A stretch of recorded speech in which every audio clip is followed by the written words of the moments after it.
नमस्कार मित्रों, स्वागत है आपका दस्तक ज़िंदगी चैनल पर। आज एक कथा के माध्यम से हम आपको अवगत कराएंगे कि भगवान की जो भक्ति है वो किस तरह की होनी चाहिए। आप किस तरह की भक्ति करेंगे तो आपको सबसे ज़्यादा भगवान की कृपा प्राप्त होगी। इस कथा को पूरा सुनिए और अंत तक हमारा विश्वास है कि आप भगवान की भक्ति करने का असली तरीका जान जाएंगे। ये कथा एक ऐसे गांव की है जहां सूखा पड़ा हुआ था। कई वर्ष हो गए, बारिश नहीं हुई। अनाज जो था वो पैदा नहीं हो पा रहा है। खेत सूखे जा रहे हैं, सिंचाई का कोई साधन नहीं है। किसान बारिश पर निर्भर थे। तालाब सूख गए हैं, जानवरों के पीने के लिए पानी नहीं बचा है। घर में प्रयोग करने वाला पानी मीलों दूर से लाना पड़ रहा है। ऐसी स्थिति में जब सब बहुत परेशान हो गए तो गांव में एक मंदिर पर पुजारी रहते थे। उन्होंने गांव वालों को इकट्ठा किया और कहा कि कल हम हवन करेंगे और हवन के द्वारा बारिश हो जाएगी। हमें विश्वास है कि हवन जब तक पूरा होगा तब तक भगवान हमारी सुनेंगे और बारिश करेंगे, और अगर भगवान बारिश नहीं करते तो हम तब तक हवन करते रहेंगे जब तक बारिश नहीं हो जाती। तो इस तरीके से ये विचार बना उन महात्मा के द्वारा कि बारिश कराने के लिए हम भगवान से प्रार्थना करेंगे, और जब तक हमारी प्रार्थना पूरी नहीं हो जाती तब तक हम हवन करते रहेंगे। लेकिन उन्होंने गांव वालों से कहा कि आपको एक काम करना होगा, आपको हमारा साथ देना होगा। आप हवन में बैठ के तब तक हमारा साथ देंगे जब तक कि बारिश नहीं हो जाती, और पूरा विश्वास रखना होगा कि भगवान बारिश करेंगे, क्योंकि बहुत लोगों का जब विश्वास मिलता है तो भगवान भी अपनी कृपा को करने के लिए मजबूर हो जाते हैं। भगवान भी अपने भक्तों की सुनने के लिए मजबूर हो जाते हैं। अगले दिन का सुबह का समय निर्धारित हुआ।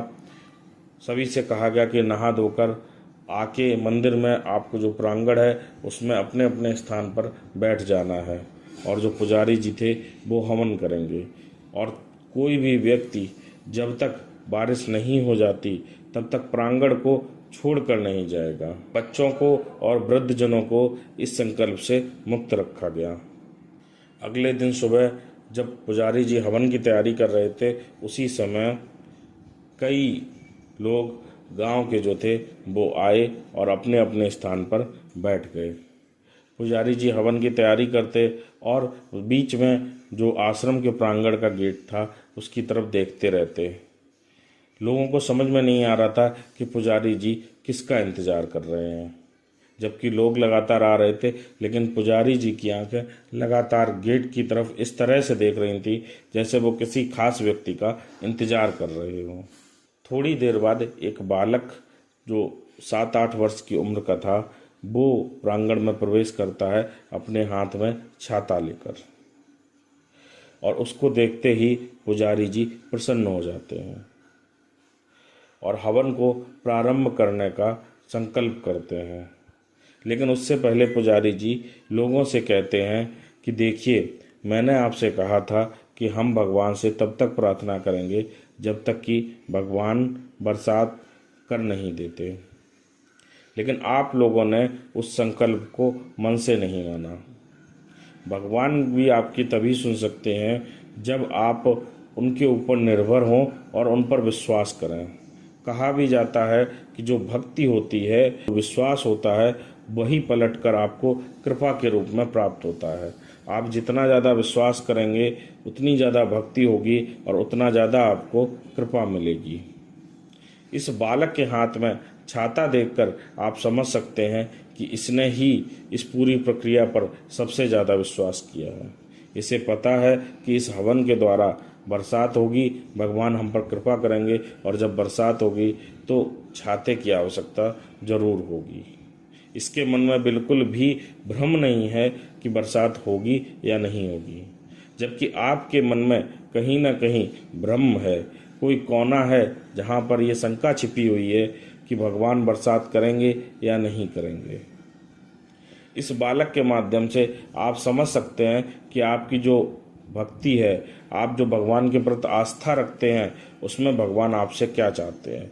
भगवान आपसे बस विश्वास चाहते हैं, भगवान आपसे बस समर्पण चाहते हैं। और अगर आप उस समर्पण को करने के लिए तैयार हो जाते हैं, आपके मन में कोई और विचार नहीं आता, आपके मन में कोई और भावना नहीं आती, आप स्वयं को भगवान को सौंपने के लिए तैयार हो जाते हैं, तो भगवान भी आपका सब कुछ संभालने के लिए तैयार हो जाते हैं।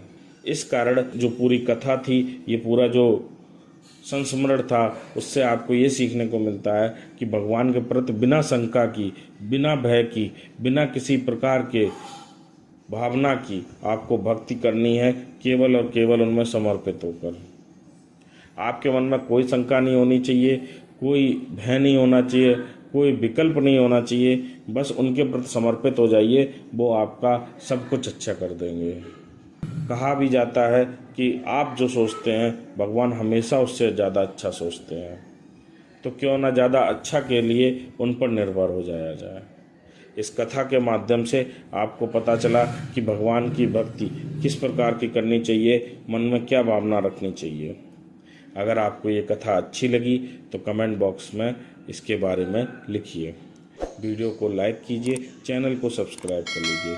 इसी तरह की और कथाओं को पाने के लिए आप कमेंट बॉक्स में लिख सकते हैं। हम इसी तरह की लोक कथाओं को आप तक पहुंचाएंगे। धन्यवाद।